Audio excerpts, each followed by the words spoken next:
ये क्या? पिताश्री का रथ यहाँ?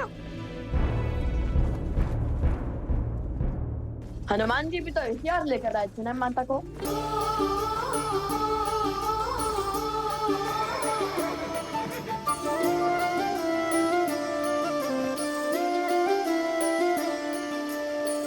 जन्म जन्म का है ये संगम, राम रतन सीता वैभव धन।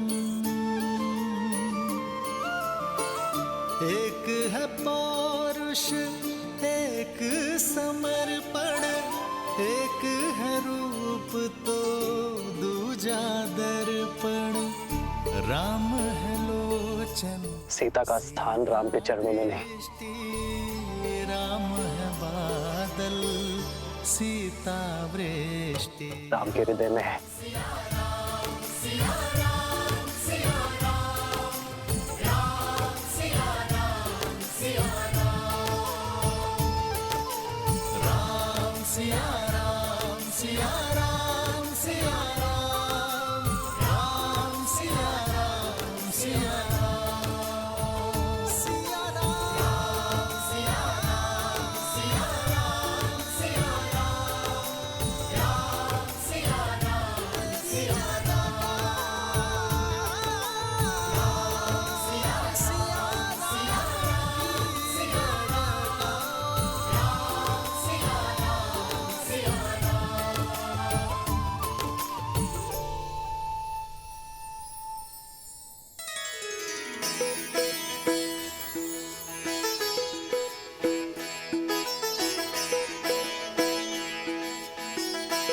प्रभु, आपका ये अलौकिक मिलन अयोध्या पे छाए दुख के हर बादल को हटा देगा, नगर भर के मन में खुशियों का संचार कर देगा। प्रभु,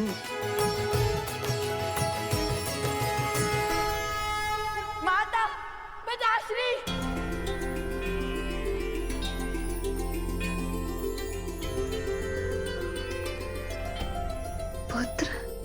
पुत्र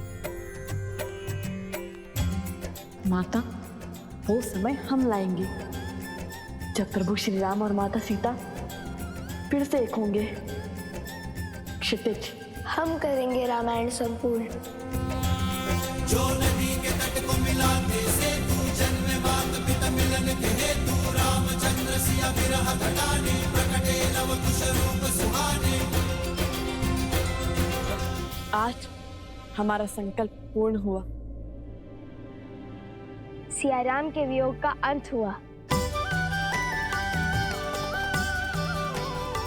सिया राम, सिया राम, सिया राम। अब आप दोनों कभी पृथक नहीं होंगे।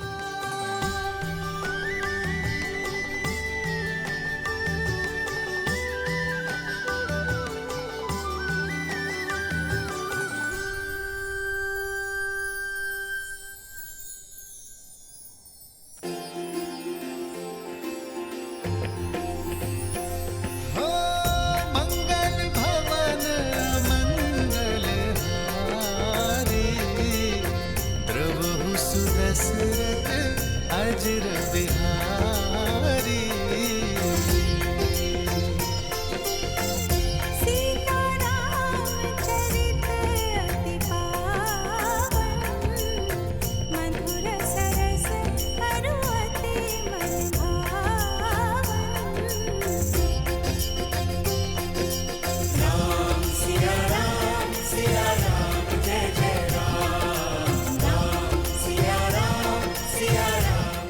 भैया, भाभी माँ, अब और विलंब उचित नहीं है। समस्त अयोध्या राम परिवार की प्रतीक्षा में। चले? अवश्य।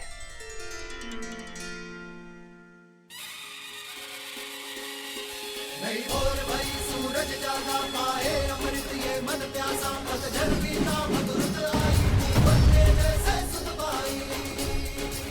सज रहो अयोध्या सारी, क्योंकि हमारे महाराज और महारानी जो पधार रहे हैं। राम जी सिया पधारे सरयू के किनारे, द्वार सजाओ संग साथिया।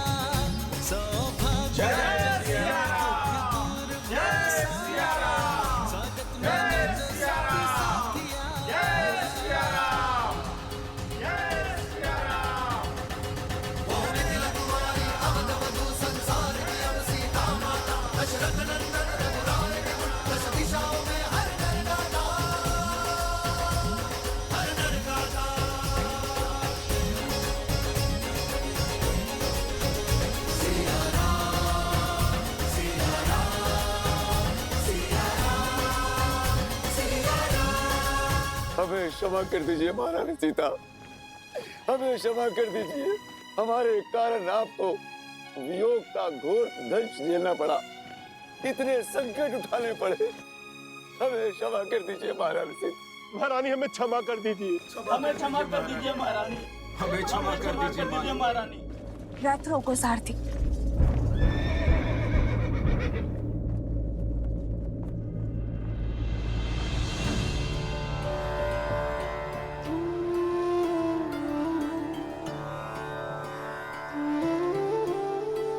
अरे ये क्या कर रहे हैं आप?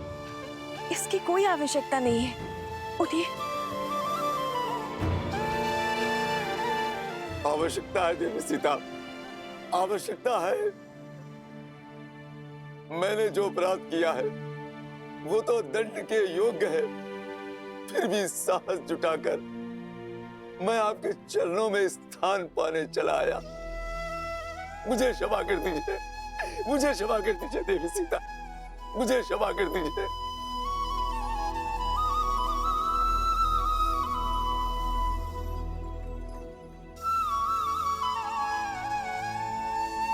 जब आपकी पत्नी ने आपको क्षमा कर दिया है तो मैं कौन होती हूँ आपको दंड देने वाली? इसे एक बुरा स्वप्न समझकर भूल जाइए और राम राज्य की परिकल्पना को साकार करने में जुट जाइए। शुभ घड़ी है। चलिए अपने आंसू पोंछिए और आप भी।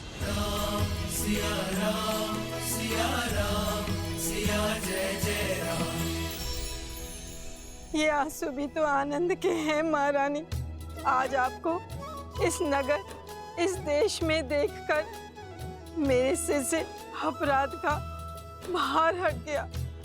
अब जब मैं प्राण त्यागूंगी, इस संतोष के साथ त्यागूंगी कि मैं आपके दुख का कारण तो बनी, किंतु आपको सुख में पुनः घर लौटते देखने की साक्षी भी बनी। आज मेरा मन तृप्त हो गया महारानी, तृप्त हो गया।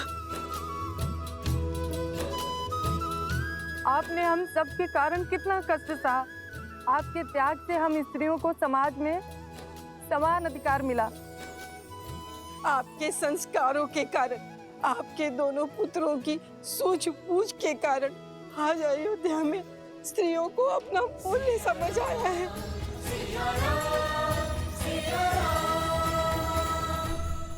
आशा है संसार इस सीख को स्मरण रखेगा। जब जब स्त्री पुरुषों के कंधे से कंधा मिलाकर चलेगी, तब तब समाज उन्नति की ओर अग्रसर होगा।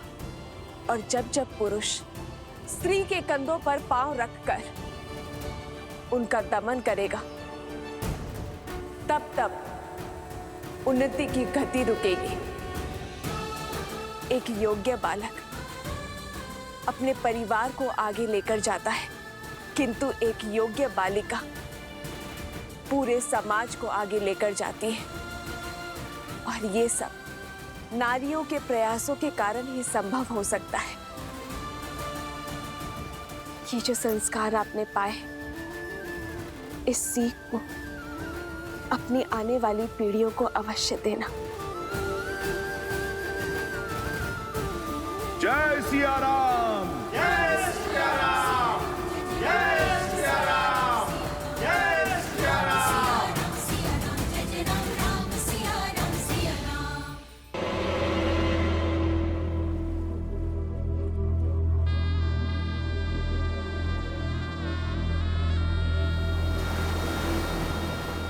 मेरा संपूर्ण कुल इस युद्ध की अग्नि में जलकर भस्म हो गया।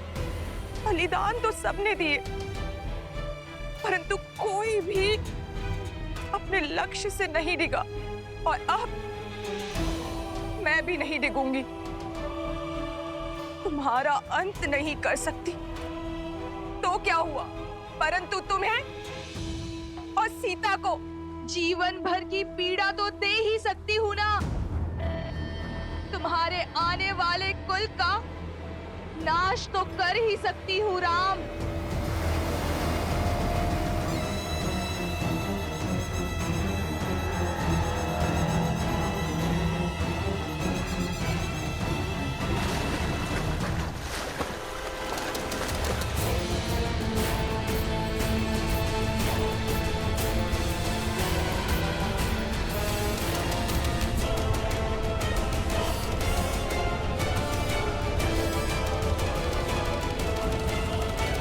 मेरे अयोध्या वासियों, आज वो शुभ दिन आ गया। लोक अपवाद की जिस असुरी ज्वाला में समस्त कोसल राज्य जल रहा था, आज उस असुरी शक्ति का संहार हुआ और उसका श्रेय देवी सीता को जाता है।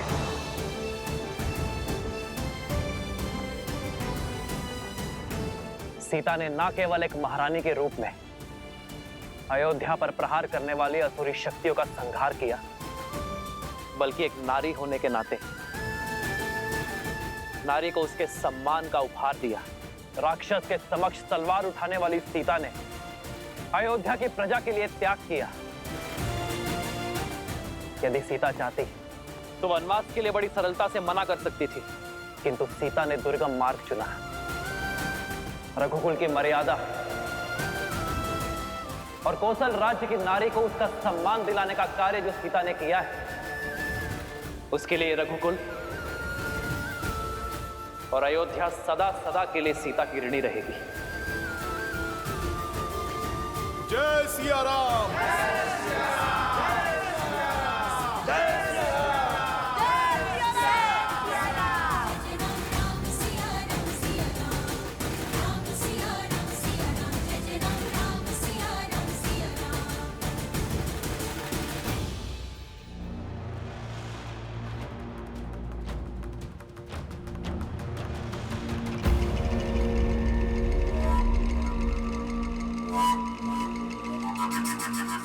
उठो पिंगलाक्ष, तुम्हारा तप पूर्ण होने का समय आ गया है।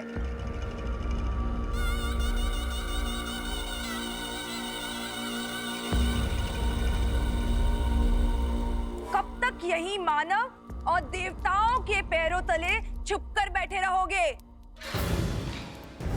अपना तप तोड़ो पिंगलाक्ष, अग्निदेव का दिया हुआ वरदान का प्रयोग करो, अपने कुल की लाज बचाओ। मेरे तप की समय अवधि आप कैसे तय कर सकती हैं?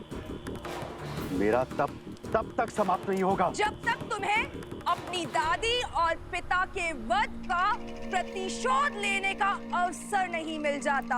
हाँ, यही मेरे जीवन का एकमात्र उद्देश्य है। तो उठो, मैं तुम्हें उसी उद्देश्य की ओर अग्रसर करने आई हूँ। तुम्हारी दादी ताड़का और तुम्हारे पिता सुबाहु को मारने वाले उस राम से प्रतिशोध दिलवाने आई हूँ।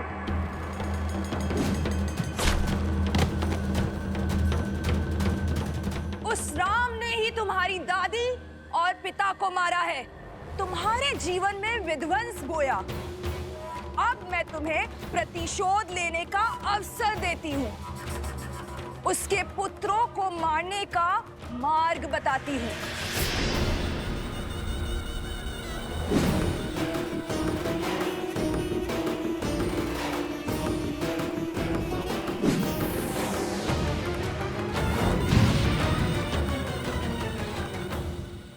पुत्र राम, अयोध्या की इस पीढ़ी और इसके बाद की पीढ़ी दोनों की एक ही मंशा है, सिया राम के पुनर्मिलन का महोत्सव। इनकी ये इच्छा पूर्ण करोगे ना? हाँ हाँ, महोत्सव तो होना ही चाहिए। हाँ हाँ, अवश्य होना चाहिए। हाँ हाँ, अवश्य होना चाहिए। अवश्य होना चाहिए।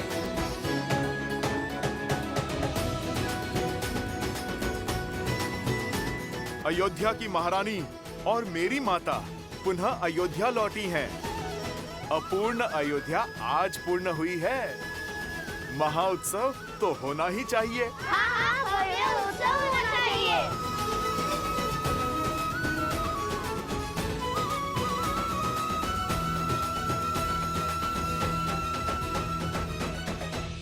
उत्सव होगा पुत्रों, अवश्य होगा। और ये उत्सव पूरा अयोध्या, पूरा जनमानस और समस्त भारतवर्ष मनाएगा। क्योंकि उत्सव केवल सियाराम के मिलन का नहीं, स्त्री और पुरुष के बीच असमानता की रेखा मिट जाने का भी उत्सव है।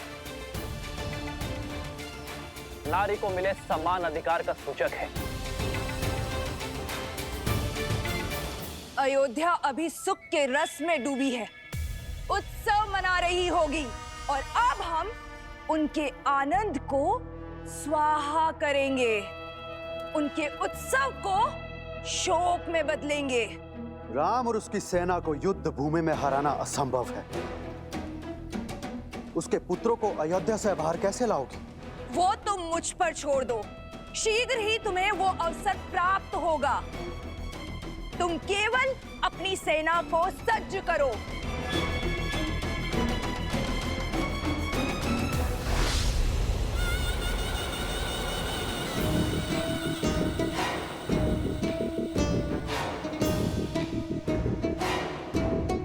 जो अपने कुल का नाश होने का कारण बनी हो, उस पर विश्वास करना सरल नहीं। स्मरण रहे, यदि कुछ भी अनिष्ट हुआ तो मेरी अग्नि सबसे पहले तुम्हें जलाकर भस्म करेगी शूर्पणखा। भैया मैं तो कहता हूँ इस पुनर्मिलन के महोत्सव में राजा, महाराजा, संतगण और सभी ऋषियों को आमंत्रित किया जाए। ये उत्सव इतना बड़ा हो कि ये संसार आने वाली कई सदियों तक स्मरण रखे। अवश्य सभी को निमंत्रण भेजा जाए। पिताश्री, पिताश्री, हम स्वयं जाएंगे मिथिला नरेश को निमंत्रण देने। अवश्य पुत्र, किंतु इस बार मिथिला नरेश को नहीं, अपने नानाश्री को निमंत्रण देना। तो निश्चित रहा, अगली पूर्णिमा को अयोध्या में उत्सव होगा। पुरुषों और स्त्रियों के बीच के भेदभाव को समाप्त होने का और संसार से उस असुरी शक्ति का नाश होने का। जय सिया राम। जय सिया राम। जय सिया राम।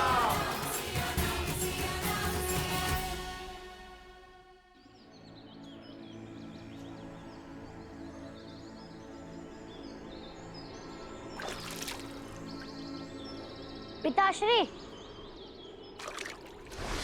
शीघ्र कीजिए ना, चलना है।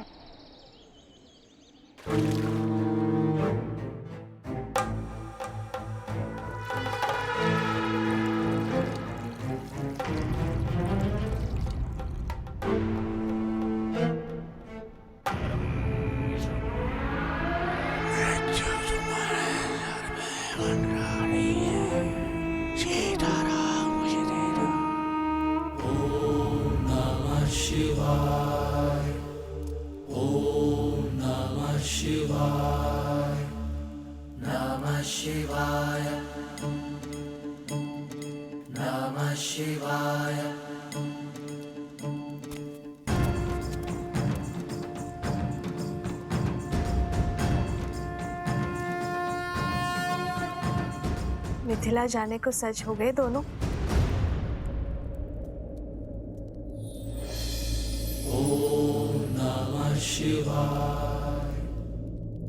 मैंने, तुम बोलो।